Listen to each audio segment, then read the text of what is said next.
RRI Radio Tangga Bencana COVID-19. Selamat pagi pendengar dimanapun Anda berada, kembali bersama kami RRI Tuli-Toli, Radio Tanggap Bencana COVID-19. Dan baik pendengar, untuk pagi hari ini kita akan membahas topik lemahnya pengawasan korupsi di tengah pandemi COVID-19. Kami nanti akan berbincang dengan Kepala Kejaksaan Negeri Buol, Pak Chandra Purnama SH.MH. Kemudian ada pengamat hukum Pak Usman Ali SH.MH.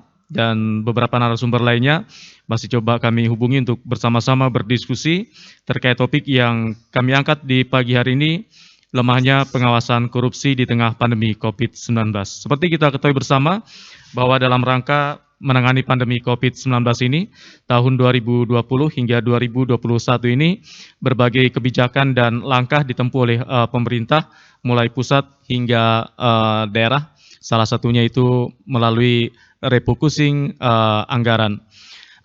Refocusing anggaran untuk penanganan pandemi COVID-19, anggarannya miliaran rupiah, tapi tentunya bagaimana harapan bersama, harapan publik bahwa dana yang di refocusing bisa benar-benar dipergunakan sebaik-baiknya untuk penanganan pandemi COVID-19, atau malah jangan sebaliknya dimanfaatkan oknum-oknum tertentu untuk memperkaya diri pribadi. Dan nanti nomor interaktif yang kami buka untuk Anda silakan di 0852 4248 6001. Pagi hari ini saya sudah tersambung via Zoom dengan pengamat hukum Pak Usman Ali. Saya sapa dulu. Assalamualaikum, selamat pagi Pak Usman. Ya, suaranya Pak. Ya, baik. Baiknya dibuka dulu Pak Usman. Ya. Terima kasih. Assalamualaikum warahmatullahi wabarakatuh. Waalaikumsalam. Baik, kita masih menantikan hubungan dengan Pak Chandra Purnama, Kepala Kejaksaan Negeri Buol, untuk membahas topik kita di pagi hari ini. Nah, selaku pengamat hukum sendiri, bagaimana Pak Usman Ali melihat terkait pengawasan korupsi di tengah pandemi COVID-19? Kalau kita melihat terkait penanganan pandemi ini kan sudah berjalan 2 tahun, tahun 2020 hingga 2021 ini. Silakan Pak Usman. Ya, terima kasih. Yang pertama saya ingin menyampaikan apresiasi dan penghargaan yang sebesar-besarnya kepada Radio Republik Indonesia yang mengangkat tema hari ini, yakni lemahnya pengawasan penegakan hukum dalam masa pandemi COVID-19. Sebagaimana tema ini, saya kira hampir seluruh masyarakat Indonesia ya yang menyaksikan siaran ini, mungkin kita melihat bersama bahwa sebagaimana tadi pengantar, bahwa 2 tahun ini dana refocusing ataupun dana COVID-19 ini belum dapat diawasi dengan secara ketat, walaupun sebenarnya sudah ada beberapa juga yang sempat kemudian kita dengar ya, bahwa contoh misalnya ada Menteri Sosial kemarin ya, Bapak Juliani Batubara, dan Bapak Edi Prabowo, Menteri Perikanan dan Kelautan, juga sempat bermasalah dengan bansos. Hanya sayangnya kami melihatnya tidak dituntut dengan pasal yang sesuai dengan kondisi pandemi hari ini, yaitu pasal 2 ayat 2, yakni yang ancaman hukumannya adalah ancaman hukuman mati. Sedangkan informasi yang kami terima itu hanya dituntut dengan pasal suap ya, sesuai fakta dan norma hukum yang ada.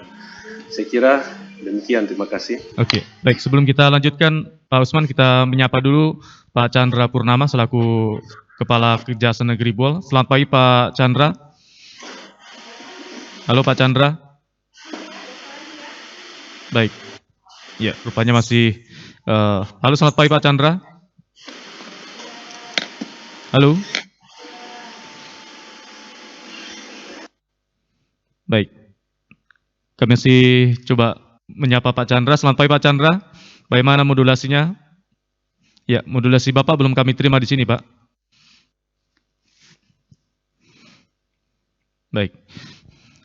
Ya, kita sudah tersambung dengan Kepala Kejaksaan Negeri Buol, tapi masih terkendala komunikasi. Kami coba memperbaiki lagi dan sambil memperbaiki komunikasi dengan Kepala Kejaksaan Negeri Buol, kembali ke Bung atau Pak Usman Ali. Pak Usman, kalau kita melihat di tingkat pusat ya, ini bahwa pandemi COVID-19 seperti disampaikan Pak Usman bahwa di tingkat pusat skala menteri saya melakukan korupsi bansos. Tapi di tingkat kabupaten sendiri, kalau Pak Usman melihat, apakah praktek-praktek ini juga sebenarnya ada atau bagaimana? Untuk harusnya penegak hukum juga melihat hal ini, karena seperti penekanan dari Pak Presiden telah mewanti-wanti bahwa jangan sampai dana COVID ini dikorupsi, karena ini menyangkut keselamatan masyarakat. Silakan Pak Usman. Terima kasih ya. Jadi untuk di daerah saya kira memang sampai hari ini kita belum mendengar atau belum mendapatkan informasi terkait adanya dana COVID yang kemudian dikorupsi oleh oknum aparat pemerintah daerah ataupun pihak-pihak yang dipercayakan untuk mengelola dana bantuan sosial ataupun bantuan untuk penanggulangan dana COVID. Namun saya kira kami sangat yakin bahwa penegak hukum yang ada di daerah pun tidak tinggal diam, dan saya pasti meyakini itu bahwa mereka juga sedang memantau. Hanya saja mungkin kurang transparan atau terbuka kepada masyarakat secara luas karena mungkin masa pandemi yang sedang terjadi hari ini. Tapi untuk itu mungkin lebih pasnya kalau kemudian dari pihak kejaksaan atau dari pihak kepolisian yang menjelaskan secara langsung. Oke, Ya, demikian, baik. makasih. Baik, kembali saya coba menyapa Pak Chandra. Selamat pagi Pak Chandra. Ya, halo Pak Chandra. Baik, kami masih coba menantikan hubungan dengan Pak Chandra. Tadi sudah tersambung via Zoom, tapi modulasinya belum bisa kami terima. Ya, sambil menantikan memperbaiki komunikasi kami dengan Kepala Kejaksaan Negeri Buol, kita dengarkan dulu yang berikut ini.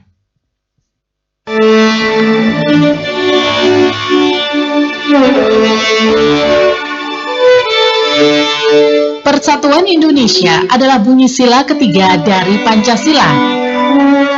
Kini jiwa persatuan itu diuji. Rasa empati, kepedulian, dan kebersamaan terpanggil dengan adanya pandemi corona.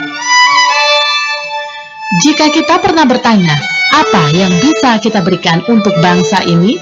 Kinilah saatnya dengan di rumah saja, dengan menjaga kesehatan, menjaga kebersihan, dan tetap produktif.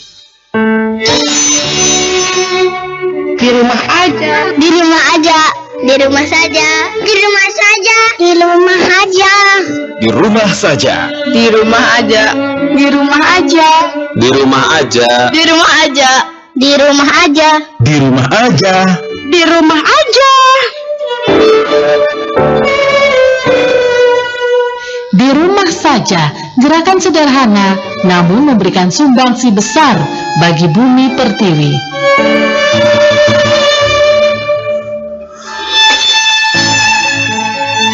Segenap elemen bangsa, bersama kita lawan dan putus mata rantai penyebaran virus corona COVID-19 dengan Persatuan Indonesia.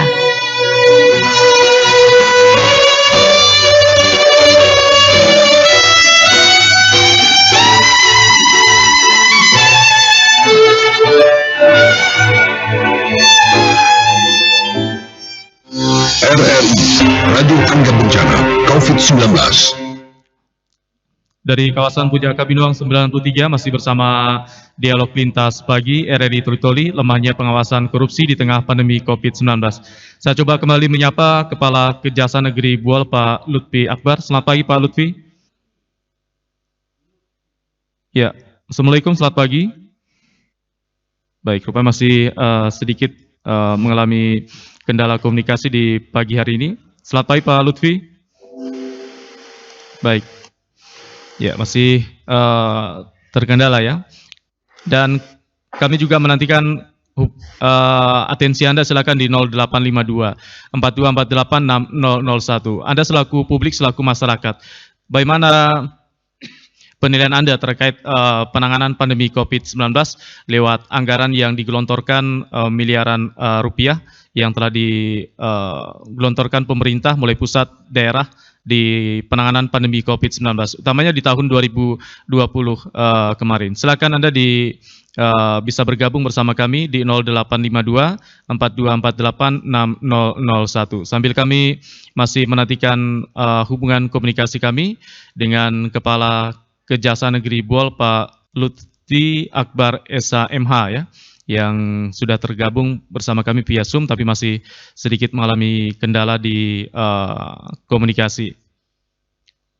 Ya, baik, silakan di nomor interaktif kami, dan sambil menantikan hubungan dengan narasumber kami yang lain, pagi hari ini kami juga sudah tersambung bersama penggiat anti korupsi, Bung Wiwin Suwandi. Selamat pagi, Pak Wiwin. Halo. Ya, halo, selamat pagi Pak Wiwin. Iya, selamat pagi. Ya, kabar sehat Pak? Alhamdulillah sehat. Alhamdulillah sehat.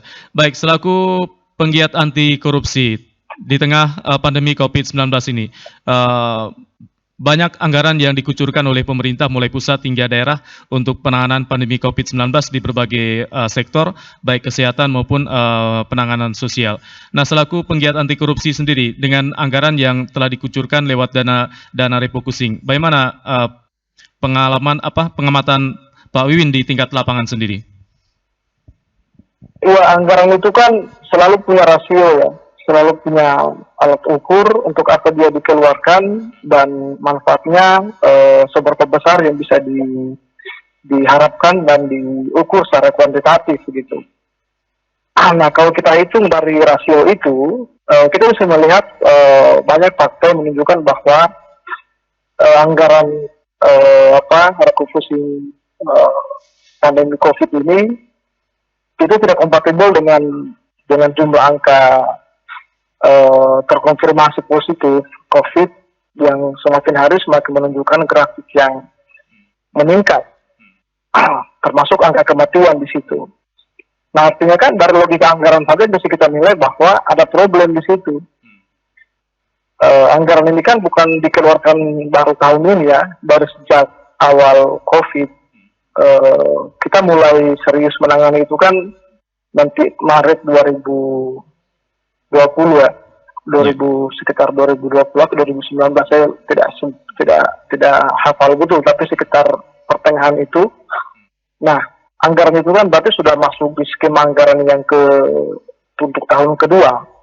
Artinya tahun-tahun sebelum tahun ini, misal tahun lalu, ada alat ukur kinerja penanganan COVID yang bisa dijadikan sebagai bahan evaluasi kenapa anggaran yang besar itu tidak bisa menekan laju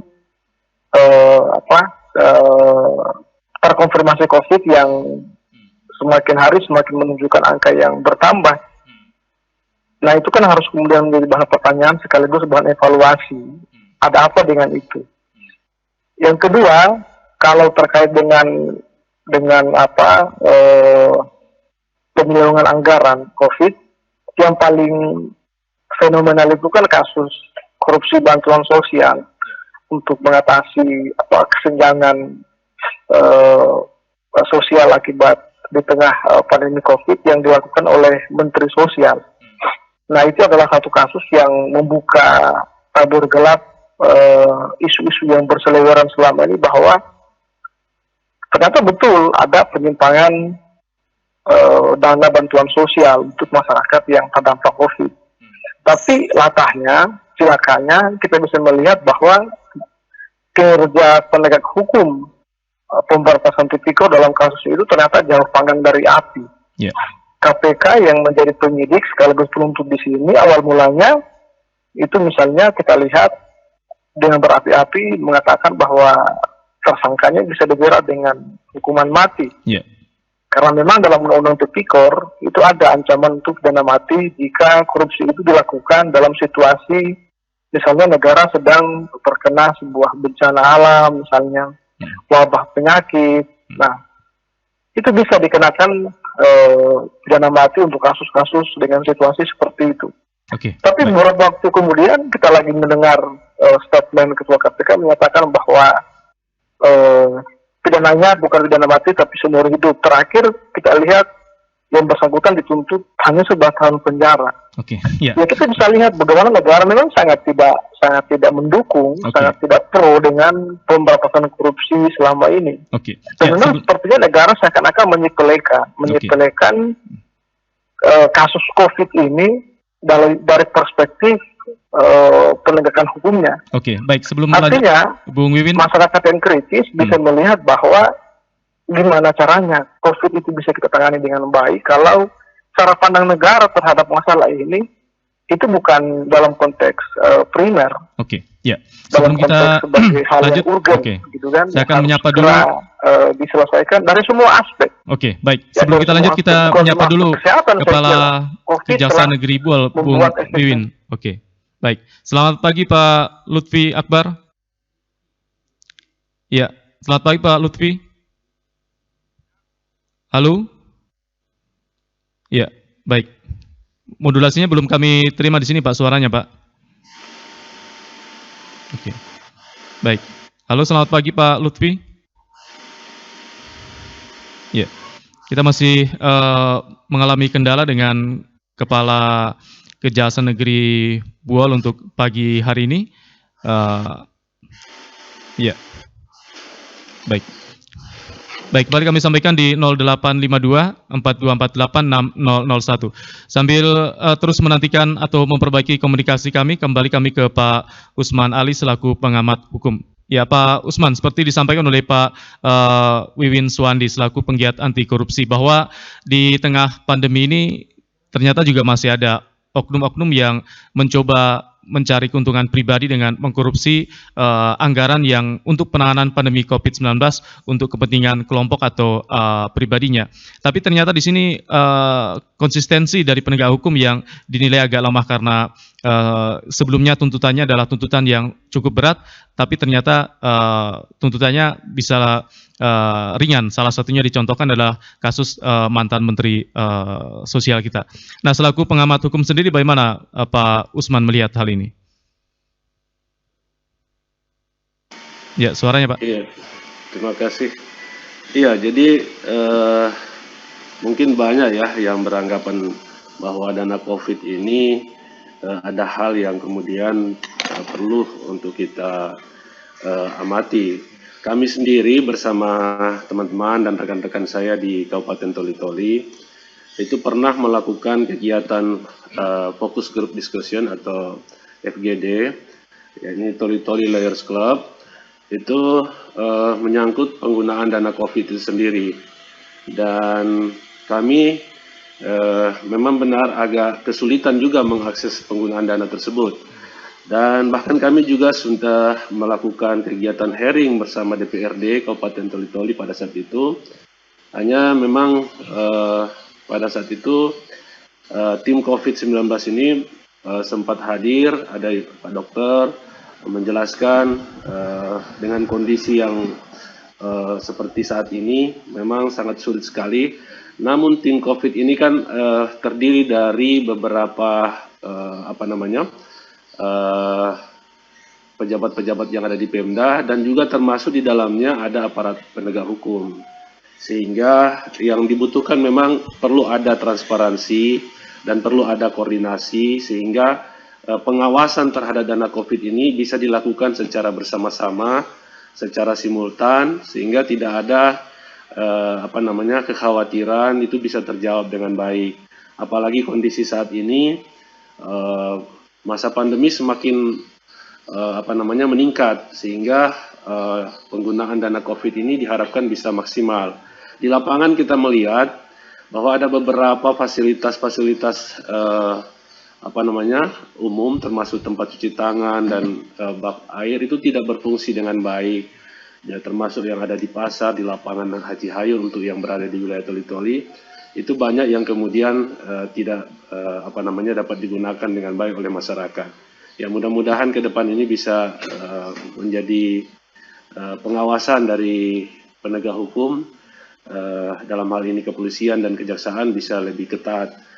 Kami pun sendiri juga turut berkontribusi dalam hal bagaimana kemudian penggunaan dana ini bisa digunakan dengan sebaik-baiknya, terutama dalam masa PPKM yang sekarang ini kita alami. Demikian, terima kasih. Oke, baik. Kami masih coba menantikan kembali hubungan dengan Kepala Kejaksaan Negeri Buol yang masih coba kami perbaiki komunikasi kami.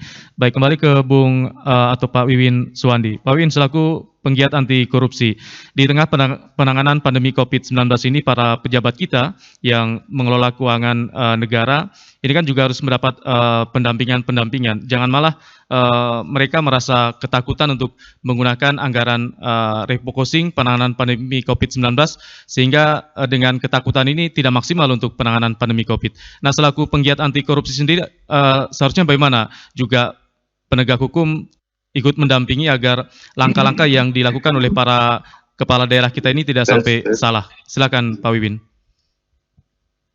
Iya, ini kan kalau kita lihat dalam struktur gugus tugas penanganan COVID, itu kan banyak elemen yang terlibat di situ ya. Dan kalau saya tidak keliru, di situ termasuk penegak hukum itu sendiri. Kepolisian misalnya, itu mereka menjadi garda terdepan juga dalam beberapa kasus-kasus yang kita lihat. Polisi bahkan yang sering turun ke lapangan untuk memberikan sosialisasi, ya, edukasi maupun penindakan terhadap kasus COVID ini. Nah, itu kan dari sisi kepentingan, yaitu sudah konflik kepentingan sebetulnya. Konflik kepentingan dalam hal kalau misalnya polisi mau masuk dalam fraudnya, dalam isu bribery, misalnya isu suap atau misalnya penyimpangan dana COVID yang lain, ya kita secara asumsi kita bisa mengatakan itu agak sulit untuk dilakukan, karena pada saat yang sama juga polisi bertindak sebagai penerima bantuan atau penerima manfaat dari anggaran COVID itu. Yeah. Nah, yang anehnya di sini saya lihat justru banyak polisi yang banyak kemudian turun ke lapangan mengambil peran-peran yang harusnya dilakukan oleh stakeholder yang lain, misalnya seperti dinas kesehatan, gitu. Nah, ini kan hal-hal yang saya kira pembagian tugas yang harus diperjelas kembali. Oke, baik. Tapi kita tidak heran ya, karena di level pusat pun juga kita lihat semrawutnya, berantakannya komunikasi, koordinasi antar kementerian dalam menangani masalah COVID. Sering kita lihat pejabat-pejabat di sana yang bukan sebenarnya adalah tupoksinya mengomentari isu COVID, justru dia mengomentari dan seakan-akan dia yang memonopoli semua urusan yang menyangkut dengan COVID. Nah, ini kan hal yang lucu dan membingungkan juga. Oke, baik Pak Wiwin, sebelum lanjut. Kesehatan jarang ngomong soal COVID, padahal harusnya kan dia yang tampil mengatasnamakan presiden. Oke, kan, baik. Ya, sebelum lanjut Pak Lutfi, saya coba muncul adalah pejabat-pejabat yang tidak punya kompetensi. Saya coba menyapa dulu Pak Lutfi Akbar, Kepala Kejaksaan Negeri Buol. Selamat pagi Pak Lutfi. Selamat pagi Bapak. Iya, selamat. Waalaikumsalam. Mohon maaf dari tadi kita terkendala sedikit komunikasi. Baik Pak. Waalaikumsalam Pak. Merdeka. Waalaikumsalam warahmatullahi wabarakatuh. Bisa didengar Pak? Ya, oke. Apakah suara kami bisa didengar Pak? Oke, sudah Pak Lutfi. Oke, Waalaikumsalam. Oke, baik. Ya. Baik Pak Lutfi Akbar selaku Kepala Kejaksaan Negeri Buol. Tadi kami sudah berbincang dengan Pak Usman Ali selaku pengamat hukum dan juga Pak Wiwin Suwandi selaku penggiat anti korupsi. Menurut penilaian bahwa di tengah pandemi COVID-19 ini penegak hukum dinilai masih agak lemah dalam mengawasi antisipasi tindak pidana korupsi. Nah, sebenarnya bagaimana klarifikasi dari pihak kejaksaan sendiri dalam mengawal pandemi COVID-19 lewat anggaran-anggaran yang dikucurkan miliaran rupiah di masing-masing daerah, termasuk di Kabupaten Buol. Silakan Pak Lutfi. Terima kasih Bapak. Kami sebelumnya memperkenalkan diri bahwa kami pengganti Pak Chandra Purnama Jadi nama kami Lutfi Akbar. Ya. Nah, untuk dialog topik kita pagi ini, saya melihat topiknya itu ada dua premis, yaitu lemahnya pengawasan dan premis korupsi di tengah pandemi.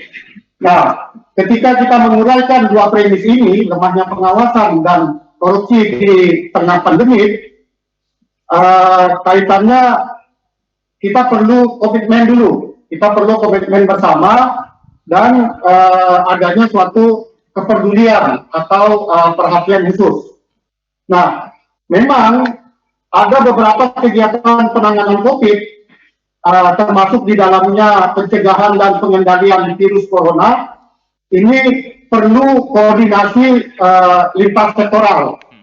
Nah, terhadap penetapan anggaran yang kegiatan penanganan COVID ini ada eksekusi. Nah, kami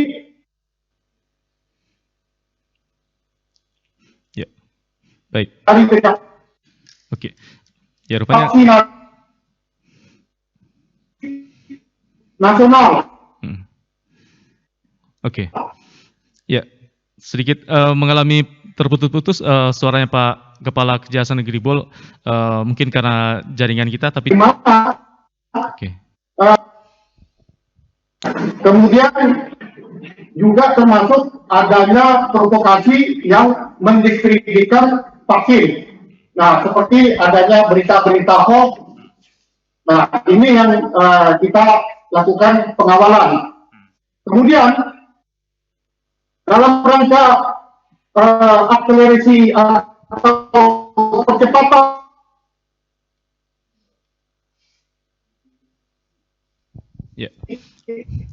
kita juga kejaksaan melakukan pengawalan terhadap program pemulihan ekonomi nasional atau PEN. Nah, ini kita berusaha jangan sampai ada. Nah, salah satu contoh action yang kita lakukan adalah kita melakukan pendampingan, Pak. Pendampingan terhadap ketersediaan oksigen, ketersediaan obat-obatan dan vitamin. Nah, ini kita awasi, Pak. Oke, baik. Ya, baik Pak Lutfi. Rupanya masih terkendala sedikit jaringan komunikasi sehingga suaranya agak putus-putus kami terima di sini. Tapi coba. Negara. Oke. Dan atau perekonomian negara, Pak. Jadi ketika ini dua premis yang berbeda, Pak. Pengawasan, lemahnya pengawasan dan korupsi. Kalau korupsi kita bicara penindakan itu berkaitan dengan adanya kerugian keuangan negara ataupun perekonomian negara. Nah, ketika kita melakukan tindakan itu, tentu ini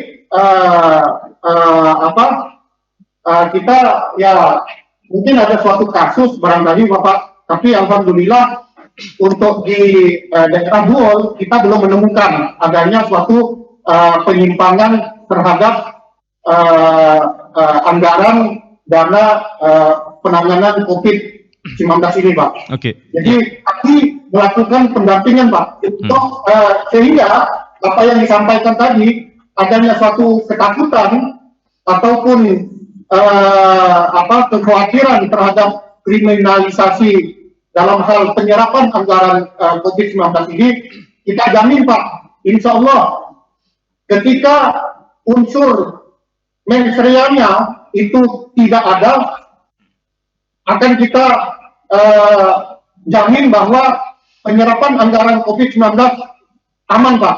Insya Allah aman. Iya, oke. Mungkin demikian, Pak, sementara dari kami, Pak. Iya, artinya bahwa untuk Kejaksaan Negeri Bol hingga saat ini utamanya untuk penanganan pandemi COVID di tahun 2020 juga belum menemukan adanya indikasi-indikasi adanya penyalahgunaan atau pelanggaran yang dilakukan oleh para pengguna anggaran untuk penanganan pandemi COVID ini, Pak Lutfi. Siap, betul Bapak. Kami belum menemukan adanya suatu indikasi yang mengarah ke perbuatan tindak pidana korupsi, Pak. Oke, baik. Kembali kami sampaikan untuk Anda pendengar, silakan di 0852 4248 6001. Anda ingin bergabung bersama kami di pagi hari ini, lemahnya pengawasan korupsi di tengah pandemi COVID-19. Seperti disampaikan oleh Kepala Kejaksaan Negeri Buol bahwa hingga saat ini pun Kejaksaan Negeri Buol tetap melakukan pengawalan dan pendampingan terkait penanganan pandemi COVID-19 dan juga belum menemukan adanya indikasi adanya penyalahgunaan keuangan untuk hal-hal yang tidak sesuai atau tidak diperuntukkan untuk kegiatan penanganan pandemi COVID-19. Tapi tentunya Anda selaku masyarakat, Anda yang juga merasakan di tengah lapangan, utamanya kemarin ya, penanganan dampak sosialnya, apakah Anda melihat adanya hal-hal yang tidak sesuai? Silakan Anda bisa bergabung bersama kami di 0852 4248 6001. Baik, kembali ke Pak Usman Ali. Pak Usman, seperti disampaikan oleh Pak Kajari Buol bahwa Kajari tidak tinggal diam, mereka tetap melaksanakan tugas dan fungsinya, tapi memang hingga saat ini juga belum ditemukan adanya kesengajaan untuk menggunakan anggaran yang tidak semestinya. Nah, selaku pengamat hukum sendiri, bagaimana Bapak melihat kinerja yang telah dilaksanakan, utamanya Kejaksaan Negeri Buol ini, Pak Usman? Iya, terima kasih. Jadi benar ya bahwa temuan-temuan mungkin di Kejaksaan Buol belum ada atau laporan masyarakat juga belum ada, sehingga Kejaksaan Negeri Buol belum menemukan fakta-fakta yang terjadi. Walaupun memang kita masyarakat Kabupaten Toli-Toli dan Buol sama-sama merasakan bahwa dana COVID yang digelontorkan oleh pemerintah ini, baik dari dana pusat maupun dari daerah, hasil dari dana refocusing, benar-benar belum sangat terasa di tengah masyarakat gitu. Kita menyadari bahwa untuk penegakan hukum itu memang harus didasarkan pada fakta-fakta hukum dan norma-norma hukum yang ada gitu ya. Kita juga tidak bisa kemudian melakukan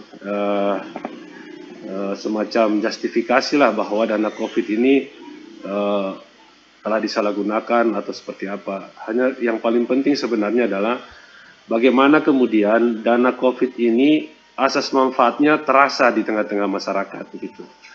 Jadi itikat baik dari pengelola dana COVID ini benar-benar dijalankan dengan baik. Sebagai contoh misalnya di daerah Kabupaten Toli-Toli ada beberapa fasilitas tempat cuci tangan dan beberapa tempat yang memang dikhususkan untuk didanai dari dana COVID itu tidak berfungsi secara maksimal, terutama yang ada di pasar, di daerah ruang terbuka hijau, yang mana masyarakat biasanya beraktivitas di situ sangat padat begitu. Dan sampai dengan saat ini memang kita sangat bersyukur untuk di daerah Kabupaten Toli-Toli dan Buol belum ditemukan satu kasus atau korupsi dana COVID-19. Namun dari hasil diskusi kami dengan beberapa rekan kami termasuk dari pihak kepolisian, kemarin kami dari Toli-Toli Lawyers Club mengadakan focus group discussion tentang efektivitas PPKM dan dana stunting, di mana dijelaskan bahwa untuk penanganan dana COVID di Kabupaten Toli-Toli saat ini dananya sudah tidak ada atau habis, sehingga pelaksanaan PPKBM itu darurat itu tidak bisa dilaksanakan secara maksimal. Nah, hal ini yang kemudian sangat memprihatinkan bagi kami. Bagaimana kemudian dana yang begitu besar dari dana refocusing itu kemudian tidak dimanfaatkan secara maksimal sehingga manfaatnya terasa sekali oleh masyarakat. Saya kira demikian. Terima kasih. Baik, kembali kami sampaikan di nomor interaktif kami di 0853 4383 1230. Kembali kami sampaikan 0853 4383 1230. Nah, Bung Wiwin Suwandi selaku penggiat anti korupsi, dengan apa yang disampaikan oleh Kak Jaribul tadi. Bagaimana tanggapan Anda ini? Saya bertolak pada premis bahwa anggaran yang besar tentu akan menyebabkan potensi penyimpangan juga besar. Ya, saya tidak tahu berapa anggaran yang diterima oleh Kabupaten Buol dalam penanganan COVID ya, termasuk penyebarannya di mana-mana saja, stakeholder yang menerima anggaran itu berapa besarnya. Tapi premis kita bertolak pada yang tadi saya bilang bahwa anggaran yang besar pasti potensi penyimpangannya juga besar. Nah makanya di sini aspek pengawasan itu menjadi penting dilakukan secara terus-menerus, secara melekat oleh instansi terkait, apakah inspektorat misalnya, apakah dari kejaksaan dengan peran-perannya, dengan PP4D kalau itu masih berlaku di sana, dari kepolisian dengan peran-perannya juga, itu bersama-sama terlibat dalam pengawasan pengelolaan dana COVID yang sangat besar itu. Kalau secara matematis sebenarnya kalau kita mengukur dari teori manajemen manajemen bencana, undang-undang tentang penanganan bencana misalnya, secara kuantitatif atau matematis kan kita bisa melihat rasio keberhasilan penanganan COVID itu dari angka terkonfirmasi COVID yang harusnya juga menurun. Yeah. Nah, tapi faktanya adalah angka terkonfirmasi COVID semakin hari menunjukkan angka yang terus meningkat. Nah ini kan, tapi tidak bisa juga langsung dikatakan bahwa peningkatan angka COVID itu juga terjadi penyimpangan di situ. Itu tidak bisa juga diasumsikan seperti itu, karena kita akan bicara soal tadi Pak dosen mengatakan ada fakta hukum yang harus kita lihat dan lain sebagainya. Tapi ada celah dan pasti ada satu premis yang bisa dibangun bahwa ada problem di situ. Apakah problemnya adalah problem administrasi kesehatan atau problem misalnya pada aspek memang terjadi sebuah peristiwa pidana. Itu harus dilihat secara material gitu kan. Dari sisi hukumnya harus dilihat secara material untuk menentukan bahwa telah terjadi sebuah tindak pidana misalnya penyimpangan dana COVID. Nah, hal ini kembali lagi pengawasan dari instansi terkait menjadi penting. Karena pengawasan itu akan menunjukkan bahwa yang pertama, apakah betul tidak ada penyimpangan dalam pengelolaan dana COVID yang besar itu, atau justru yang kedua misalnya kebalikannya, ada penyimpangan. Nah, ada penyimpangan itu apakah dia berdimensi pidana atau sekedar kemudian berdimensi administratif. Nah itu harus dipastikan juga dari pengawasan itu. Nah pertanyaannya, siapa yang melakukan pengawasan dan apakah dia berani misalnya untuk menindak orang-orang mereka sendiri misalnya kalau misalnya terjadi penyimpangan itu. Nah ini problem birokrasi di daerah adalah sangat kuat yang namanya konflik of interest, konflik kepentingan ya yang terjadi di daerah itu dalam pengelolaan keuangan daerah gitu. Itu yang menjadi penyebab sangat sedikitnya atau jarangnya kasus-kasus korupsi diekspos di daerah, kecuali memang ada sebuah situasi khusus, desakan masyarakat misalnya yang kencang menyoroti kasus-kasus tersebut.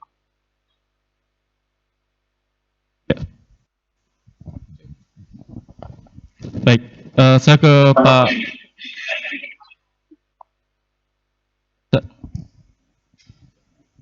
Baik.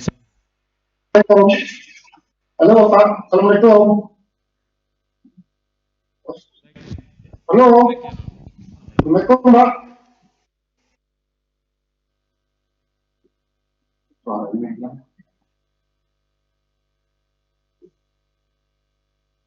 Ya, baik.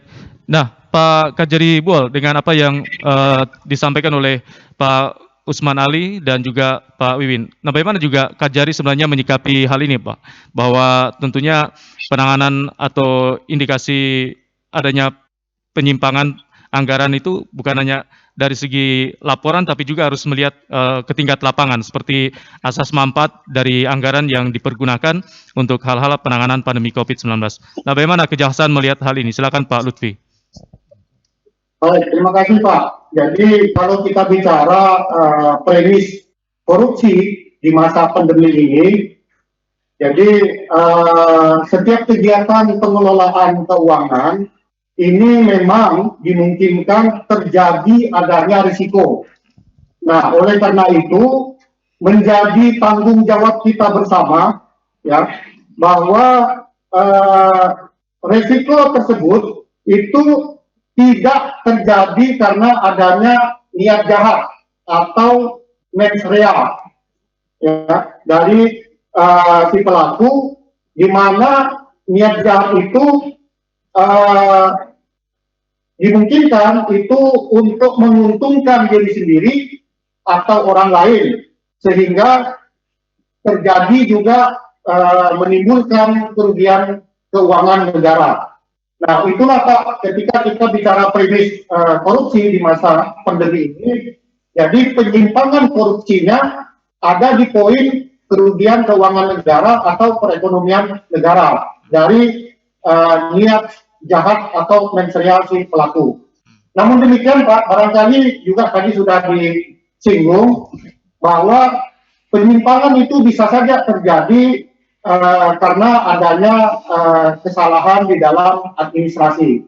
Ya, jadi kalau itu merupakan suatu pelanggaran administrasi, tentu itu pihak apik barangkali dalam hal ini yang berkewenangan adalah inspektorat, Pak.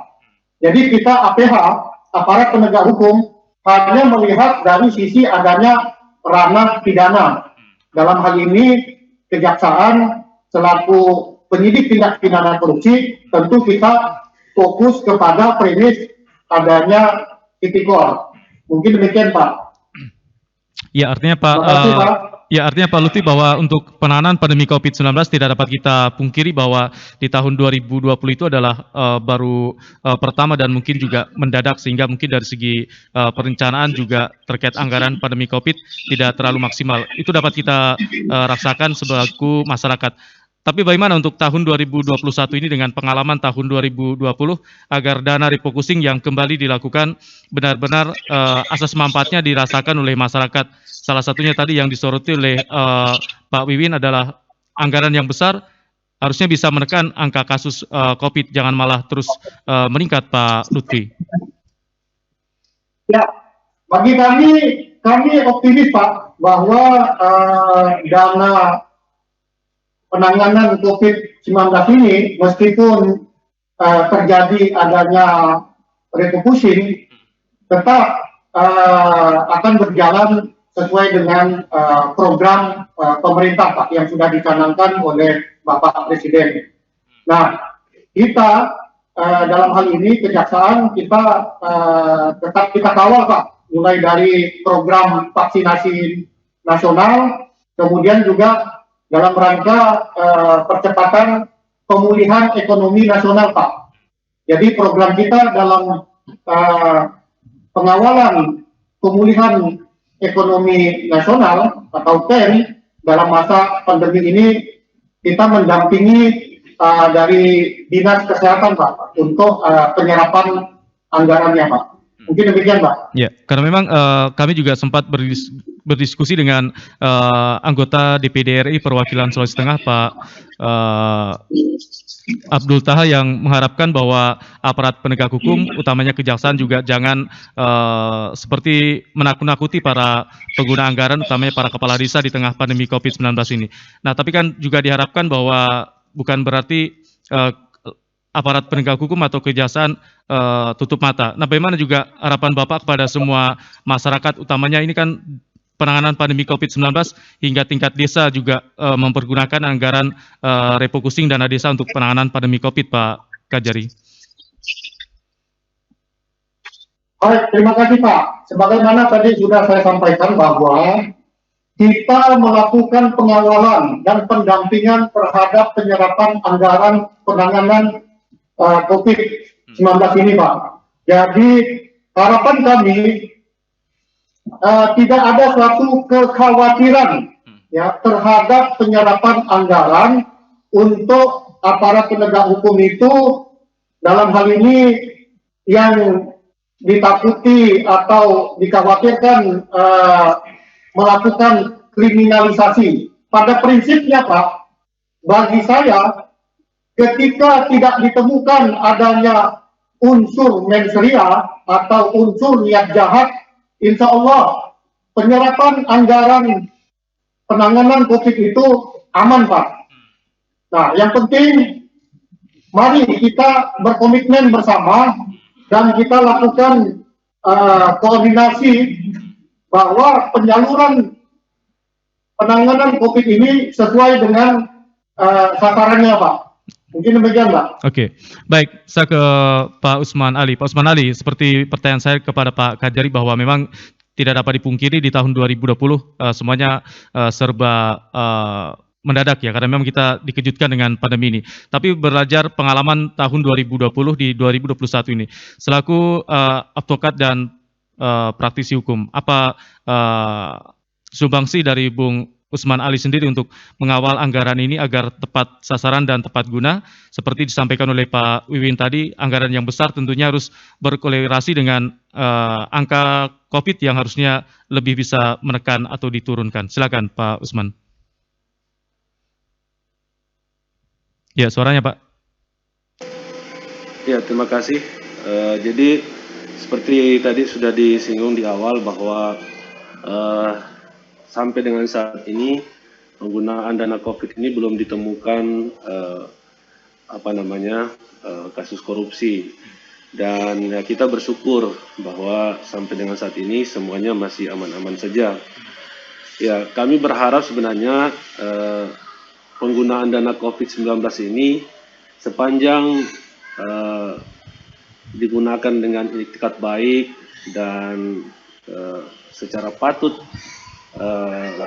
dicairkan atau digunakan sesuai dengan sasaran sehingga manfaatnya bisa terasa di tengah-tengah masyarakat. Kami sendiri selaku advokat dan selaku pegiat hukum di Toli-Toli telah berupaya bersama rekan-rekan saya yang lainnya.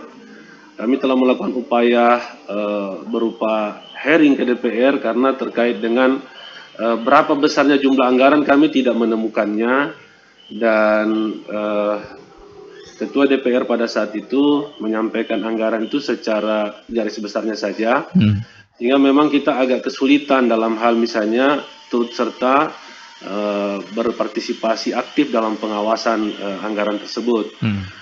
Demikian juga dengan kami dari Toli-Toli Lawyers Club juga menyelenggarakan fokus group discussion, dan di dalam FGD tersebut kami dari pihak kepolisian menyampaikan bahwa dana penanganan COVID-19 2019 di tahun 2021 ini sudah habis atau sudah tidak ada, sehingga kami sangat khawatir sekali bagaimana kemudian dalam penanganan masa pandemi seperti sekarang ini dana COVID tersebut sudah tidak tersedia anggarannya. Menurut informasi yang kami terima bahwa dana COVID yang hasil refocusing kemarin itu yang tadinya digunakan untuk kepentingan non-fisik lalu kemudian dialihkan untuk pembangunan fisik, sehingga pada saat masa-masa pandemi seperti hari ini anggaran tersebut sudah tidak tersedia, sementara diperintahkan kepada pihak-pihak yang berkompeten dalam hal ini kepolisian dan untuk mengaktifkan kembali Satgas COVID-19 agar dapat menekan tingginya penderita COVID hari ini. Dan inilah yang sebenarnya sangat merisaukan kami, sangat mengkhawatirkan kami, karena pengawasan atau penggunaan dana COVID-19 ini memang terkesan belum terlalu ketat, belum terlalu aktif, sehingga banyak hal-hal yang kemudian perlu kita amati secara bersama sehingga pemanfaatannya sesuai dengan sasaran yang memang diperuntukkan sesuai dengan anggaran yang direfocusing kemarin. Harapan kita semua mudah-mudahan dengan penggunaan dana ini yang sesuai dengan tepat sasarannya dapat menekan angka pertumbuhan penderita COVID-19 di Toli-Toli dan sekitarnya. Baik. Terima kasih. Baik. Yang terakhir saya ke Pak Wiwin Suwandi selaku penggiat anti korupsi. Seperti disinggung oleh Pak Usman Ali bahwa anggaran penanganan pandemi COVID-19 di tahun 2020 kemarin ini terkesan kurang transparan atau terbuka. Nah, selaku penggiat anti korupsi, apa yang bisa menjadi penekanan dari Pak Wiwin, utamanya untuk anggaran 2021 ini? Jika transparan dan bisa diketahui semua pihak, pasti sasaran yang ingin dicapai juga akan lebih maksimal karena bisa diawasi bersama. Silakan Pak Wiwin.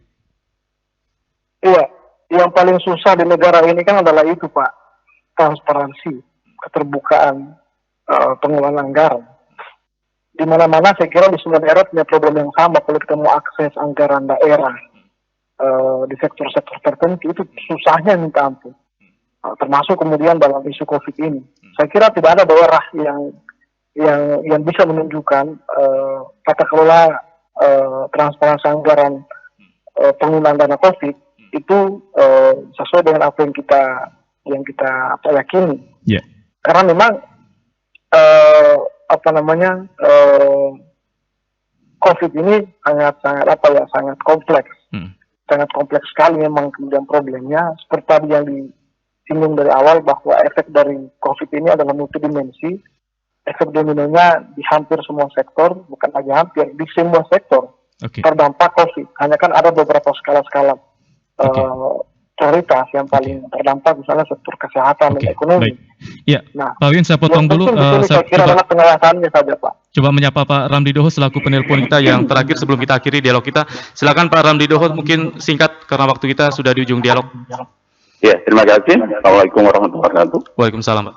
Iya, saya kira saya ada beberapa hal sepakat dengan Kajari Buol, terus juga dengan Saudara Ewin, bahwa ini COVID berdampak multidimensi lah. Kemudian banyak hal. Nah, makanya saya ingin fokus pada soal pengawasan.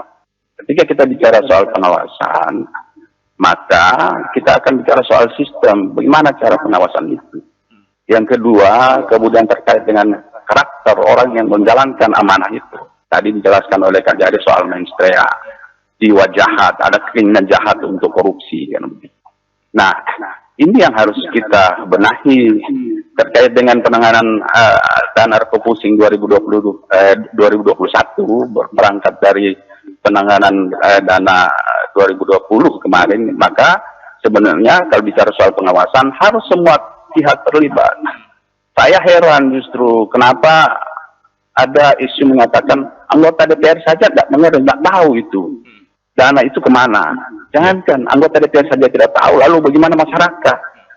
Ini yang saya kira transparansi yang disebutkan oleh Pak Iwin tadi ini harus dilakukan. Saya ambil contoh ya, barangkali itu yang baik. Kalau di desa-desa itu penimbangan ADD itu diumumkan, pasang baliho. Coba kalau udah refocusing COVID, bikin seperti itu sehingga masyarakat tahu, semua tahu, tidak hanya anggota dan tidak hanya lembaga-lembaga yang berfungsi melakukan pengawasan. Terkait dengan misalnya ketika ada hal yang dikorupsi, maka kita rujukannya pada hasil audit Badan Pemeriksa Keuangan. Saya mendengar informasi justru untuk toli-toli ada satu dana CSR dari BPD itu yang bikin masalah. Saya kira ini pintu masuk penegak hukum untuk memeriksa apakah memang ada unsur jahat di situ, ada pelanggaran tindak korupsi di situ, misalnya atau pidana dan sebagainya. Saya kira ini harus dilakukan. Untuk bicara soal pengawasan, bicara soal pengawasan maka harus dilakukan oleh semua, termasuk NGO, semua lembaga-lembaga yang concern untuk melakukan pengawasan terhadap penggunaan anggaran. Saya kira demikian. Baik, terima kasih Pak Ramli Doho. Kita juga menantikan bagaimana gebrakan dari Kejaksaan Negeri Toli-Toli untuk pengawasan dana korupsi. Karena waktu kita mungkin closing statement sekaligus penutup dari Pak Kajari Buol, Pak Lutfi Akbar, ada beberapa hal yang disampaikan utamanya oleh Pak Ramli Doho selaku penelpon kita. Bagaimana transparansi sehingga dana COVID ini bisa diawasi dan dipantau bersama. Bagaimana juga Kejaksaan coba membangun hal ini Pak, supaya tercipta trust atau kepercayaan publik bahwa dana yang direfocusing miliaran rupiah memang dipergunakan dengan sebaik-baiknya. Silakan Pak Lutfi. Ya, suaranya Pak. Baik, kita masih terkendala jaringan. Kita minta closing statement dari Pak Lutfi Akbar selaku Kepala Kejaksaan Negeri Buol untuk edisi dialog kita di pagi hari ini, karena seperti harapan dari dua pengamat kita. Baik, silakan Pak Lutfi untuk closing statement ya Pak. Ya, baik. Terima kasih Bapak. Jadi closing statement kami bahwa law enforcement atau penegakan hukum itu adalah untuk menciptakan ketertiban, ketentraman dan kepastian hukum. Namun demikian, penegakan hukum ini mungkin kita tidak semua dapat mengakomodir kemauan masyarakat. Namun demikian, kita tetap memberikan rasa keadilan di dalam law enforcement tersebut. Demikian Bapak, statement kami. Oke, baik. Terima kasih Pak Kajari Buol yang sudah meluangkan waktu kita di pagi hari ini berdialog bersama RRI Tulitoli, bahwa Kejaksaan seperti ditegaskan kembali oleh Pak Kajari tetap melakukan pengawasan terhadap anggaran atau uang rakyat yang direfocusing untuk penanganan pandemi COVID-19 dengan harapan anggaran yang direfocusing ini bisa dimanfaatkan sebaik-baiknya oleh para pengguna anggaran untuk penanganan pandemi COVID-19. Terima kasih juga untuk Pak Usman Ali dan Pak Wiwin Suwandi yang sudah meluangkan waktu bersama kita. Semoga apa yang kita bahas di pagi hari ini bisa menjadi masukan dan bahan evaluasi untuk penanganan pandemi COVID-19 di tahun 2021, di mana untuk saat ini pun Pemda Tulitoli menurut informasi masih sementara dalam tahap refocusing anggaran untuk penanganan pandemi COVID-19. Akhirnya, saya Sardono mewakili seluruh kerabat kerja yang bertugas mengucapkan terima kasih, selamat pagi, selamat melanjutkan tugas-tugas Anda, dan tetap patuhi protokol kesehatan.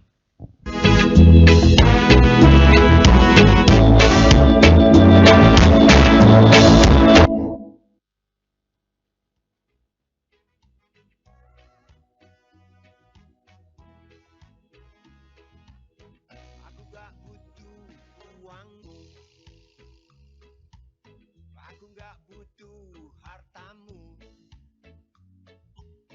yang ku butuh hanya cintamu.